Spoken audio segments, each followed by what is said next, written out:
Hey everyone, it's Jen with Spirited Saturdays. It's the last day of Eating Disorders Awareness Week, so I wanted to do a little recap um, and just a little refresher as to why we need to continue to make ourselves aware and reach out to others, and remember that silence is it's poison, basically. So, so just a final reminder for the week, but also a reinforcement to have that carry over into from now on. I mean, Eating Disorders Awareness Week is a great time um, to just kind of have everybody come together and acknowledge it out loud, that we need more awareness and more talking and more support and more research and more of that. But it's a good way, it's a good opportunity to get all your ducks in a row and then go forward and use all that to really fuel yourself forward. It's like, it's like you go to a conference and you get tons of resources and then you just want to like do stuff with them and like plan and organize and so I hope that it like filled up that like engine that like fueled the engine to like full capacity, and now you can kind of go forward and use that. And what I hope is that it instilled a sense of of acceptance and of compassion and of willingness and support and encouragement in people. And also, I hope that it instilled in people the feeling of not being alone. I went to an event today that it was just a huge room full of people that understood each other, and that was amazing. And so, I think there were a lot of stories that were said and people sharing and understanding each other, and so it was just a little microcosm of what is actually going on, and we had an opportunity to voice that. So I would say remember that no matter where you are, you're not alone. Even if it looks like you're alone, or it feels like it, or you think you are, know that you're not, and know that there's somebody who understands you. Know that even in that darkest, most shameful hour, there's somebody who understands you, and you're not by yourself, and you don't have to go through this by yourself. You don't have to endure this.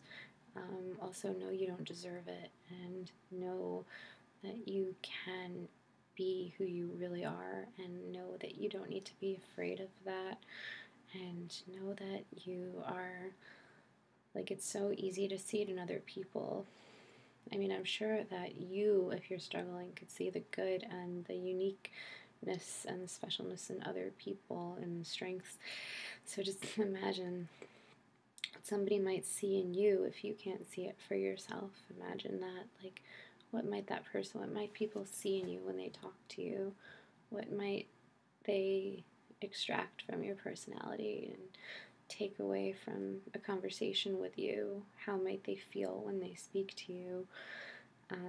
You have more of an impact than you think, and it's good. Your impact on others is good. It's real and it's lasting, and it's. I think I've spent a lot of my life feeling like I wasn't worth having any kind of impact. Like I was a waste of time to be around, and nobody really God forbid I should affect somebody in some way.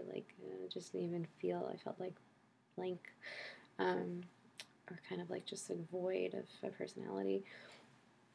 But I realize as I continue to grow and learn that that just as I see strengths in others, I have strengths, and so it's important to honor those and acknowledge those and just get to know them, get to know your strengths, get to know what carries you through every day, and become friends with your strengths and embrace them.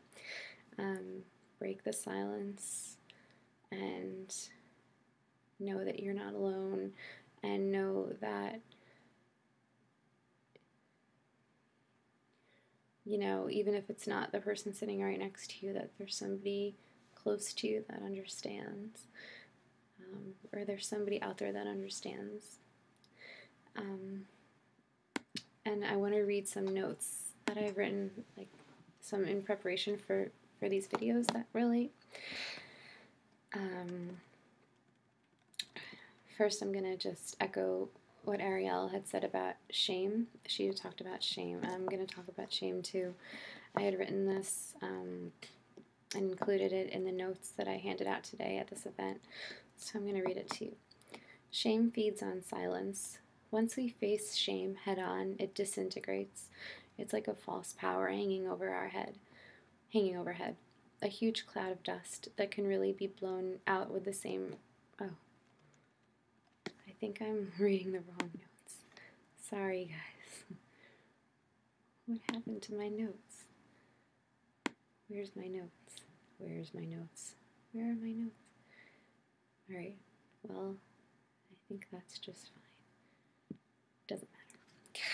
Shame feeds on silence. Once we face shame head on, it disintegrates. It's like a false power hanging overhead, a huge cloud of dust that can be blown out with the same amount of pressure you would use to cool off a hot spoonful of soup.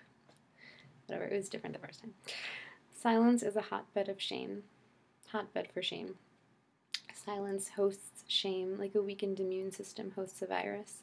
Shame feeds on silence to grow. Shame can survive in silence's absence. The antidote to shame is speaking. The antidote to fear is risking. Eating disorders feed on shame. Shame feeds on fear. We are afraid to talk about shame. Shame wants to keep fear alive. As soon as we become unafraid, shame has less staying power. Fear keeps us silent. Silence keeps us ashamed. Shame gets bigger when untouched, but it is an illusion. We think it is made of stone, but it is made of dust. Dust forms shapes. Dust gathers and expands when untouched. But even if you have a huge dust ball untouched for years, all you have to do is blow on it gently, and it's out of your way. We want to take that a step further and not just push shame away, but really make it as small as it is, which is nothing, a point. Shame is a point that got blown out of proportion, into a line, into a shape, into many bigger, convoluted shapes. But let's bring it back to reality. Shame is a single point. All the manifestations of shame don't have to be there. Dust clouds. I have a friend who makes animated characters and puts them on film. He decides who his character will be, what she looks like, how she acts, how she speaks, how she interacts with others. He also decides her environment. He draws the character on a piece of paper. Before he puts that pencil to paper, the character only existed in his head. Now on paper, she is everything that was in his head, manifested. He draws the outline. He fills in the colors, the gaps. That is all in the building. Then he draws a series of sketches to demonstrate her movement throughout her world.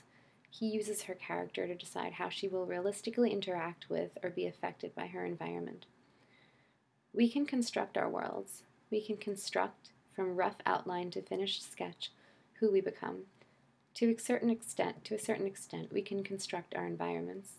We have a say in each of those very conscious steps. Just like pencil to paper, we may create ourselves. In every piece of a single drawing and in the progression of slide to slide, we shape our characters and tell our stories. If we drew shame into this series of events, we could easily isolate that slide or series of slides, and discard them, and get back to work less tainted, because shame holds no power over us. We let it fester, and then it builds on itself. But it's interesting, because hope does the same exact thing, quite naturally. We have the choice of whether to draw shame or hope into that picture, and let it direct us forward and influence our decisions. And the more we make decisions that align with that initial intention, the bigger the hope, or shame, becomes. We can be cycled within shame or propelled by hope, and this we choose. If you find yourself saying you are stuck, be mindful of how the feeling of stuckness may have exacerbated as a result of your reinforcing it. You have more power than you realize, and if you execute that power mindfully, you can be free. So that's all I have to say to you guys today. And have a great week, and continue breaking the silence. Take care. Oops.